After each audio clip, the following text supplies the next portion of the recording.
So back at Monterey, and we're here with David Griffiths, tour professional. Now, David is widely regarded by his peers as having just a brilliant golf brain, and of course, you know, that means that you're going to get the best out of your game on the days when you're not absolutely on it. And I know David has a lot of input in terms of shot making and you know, and shot planning with our students each year. So we've come out here to the third. This doesn't look straightforward to me. What are you thinking here, David? Yeah, it's a pretty tricky shot. We've got obviously water in front and it goes all the way around the right hand side to behind the green. We've got a downhill lie, it's downwind. Yeah, there's a lot that could go potentially wrong here. So the downwind and the downslope is going to sort of help me to get a little bit more distance as long as I strike the ball correctly. I need to get this pretty flush in the middle of the club to give it enough height to make the carry to get over the water. It's about 150 to the front edge. The front left corner, which is where I'm trying to aim this. The flag is in the middle of the green, but I've got no business with this lie and this wind to go straight at the flag, because there's a good chance it'll either catch the bunker at the front or skip through out the back. So, and that's interesting, because that flag looks in a pretty safe spot to me, but you'd go even further left of that, would you? Yeah, I don't think I can get the height and the distance off of this lie to comfortably come in over the bunker and know it's going to stop before shooting out the back. So I'm taking the front left quadrant of the green as my target.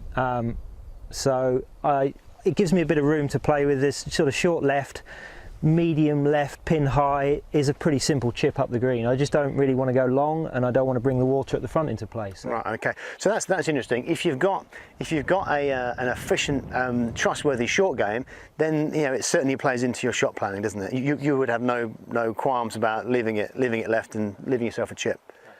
Okay, let's see you hit it. So he's not going at the flag, he's going kind of left edge of the green. Left edge of the green. If I hit a perfect shot, I'll hold on the front left corner. If I hit less than a perfect shot, I'll have a chip. So let's see if we can pull it off.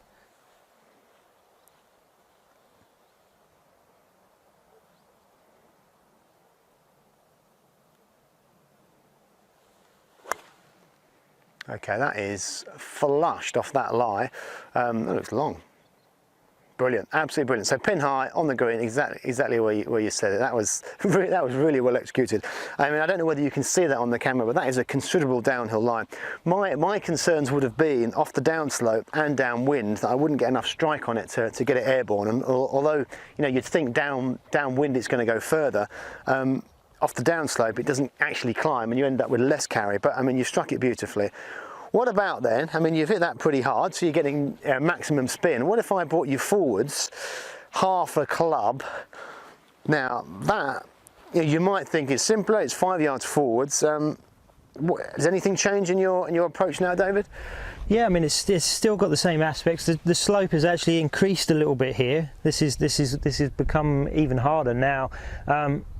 I would have to sort of take some off a 9-iron, which means I'm not going to get the height that I got from back here, even though it's only 6-7 yards, which then brings in short and long. And sorry, yeah, so less speed on the 9 also is going to mean less spin. So I mean, this is considerably harder, isn't it? Just from being between clubs.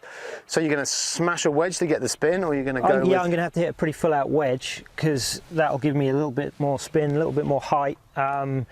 I would probably, now that I'm in between clubs like this, I would really go, whereas the last one I was sort of 10 feet in from the left edge, hit a lovely shot, I've got a putt for birdie, but because this is a little bit more high tariff with distance, I will literally go front left corner. Right, okay. I'll just take any sort of risks out of it. Okay, so that's interesting, isn't it? The you know, professionals will rarely hit a short club absolutely full out. I mean, there's just no need.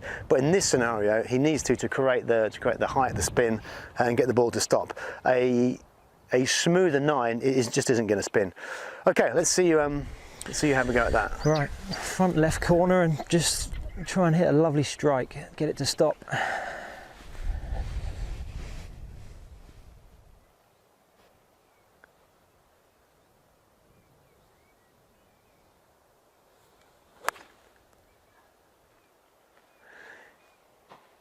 It's made it over, just pushed it a little bit, and you know, and that's the difficulty of being stuck between clubs and having to really hit a pitching wedge hard. But because he's chosen you know, a line that's a long way left, although he's pushed that, it's not where he wanted it, but you know, it's in no big trouble.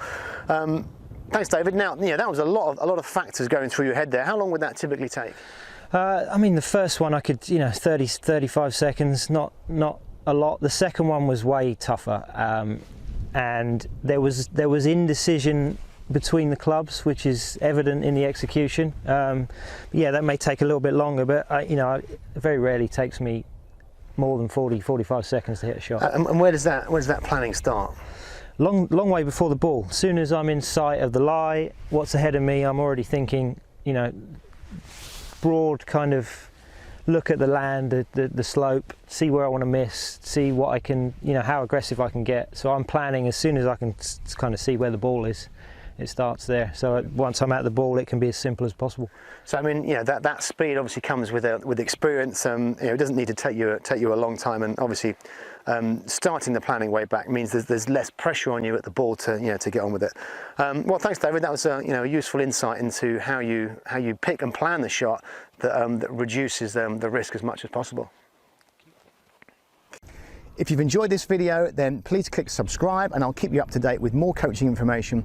And if you really want to take your game to the next level, then please visit my website, golfcoach.online, where you'll see there my subscription channel, which is Golf Coach Access, which is all about building a golf coaching and education community and having really structured long-term programs. And the best thing is you can get immediate free access.